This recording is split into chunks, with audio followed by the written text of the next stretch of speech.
In this lesson, we will discuss how an aircraft is controlled around its normal axis.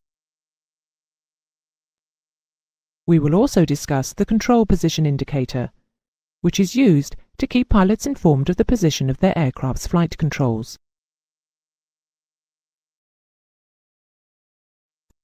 Rotation around the normal axis is yawing and is controlled by the rudder, which is normally fitted to the trailing edge of the tail fin.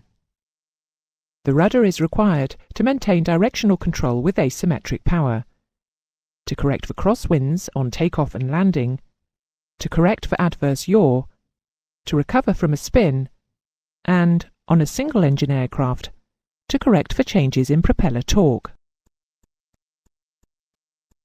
The rudder is a flap-type control and is controlled from the cockpit by the pilot's feet moving the rudder pedals. Pushing forward on the right rudder pedal moves the rudder to the right, generating an aerodynamic force, causing the nose of the aircraft to yaw to the right. Pushing on the left pedal causes the opposite to happen, and the nose of the aircraft will yaw to the left.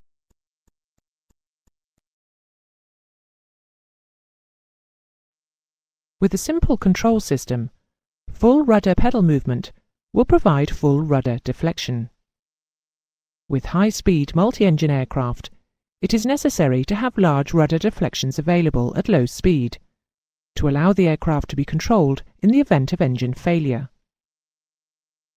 However, when flying at high speed, full rudder deflection would cause excessive loads on the structure. To prevent this occurrence, a gear change system, known as a rudder ratio changer, may be incorporated into the rudder control system. This may be a single gear change, which gives a smaller rudder deflection for full pedal movement above a certain speed, or a progressive gear change, which gives a decreasing rudder deflection with full pedal movement as speed increases. This graph depicts the operation of a typical ratio changer. You can see that full rudder is available up until 160 knots.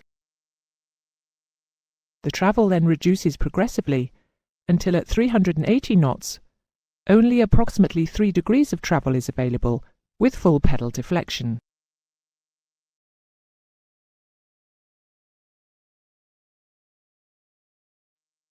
You now know how the aircraft is controlled about its 3 axes. To keep the pilots informed of what the primary flight controls are doing, their positions are displayed on an indicator on the flight deck. There are a number of different systems used for this. Displayed here are the systems used on the Boeing 747 and on Airbus aircraft. The older electromechanical indicator for the 747 is quite simple and self-explanatory, but rather limited in what it can display. The electronic indication on the Airbus Electronic Centralized Aircraft Monitor, ECAM, on the other hand, is able to display a wealth of information. The letters beside the individual surface indicators show the status of the hydraulic systems operating the surface. They are normally green, but change to amber in the case of a failure. In this graphic, the blue hydraulic system has failed.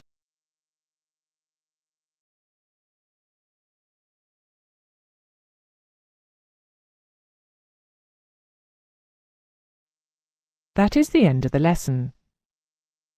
You now know that control in yaw is achieved using the rudder. Also remember that modern airliners have some type of rudder ratio change mechanism to reduce the amount of rudder travel at high aircraft speed.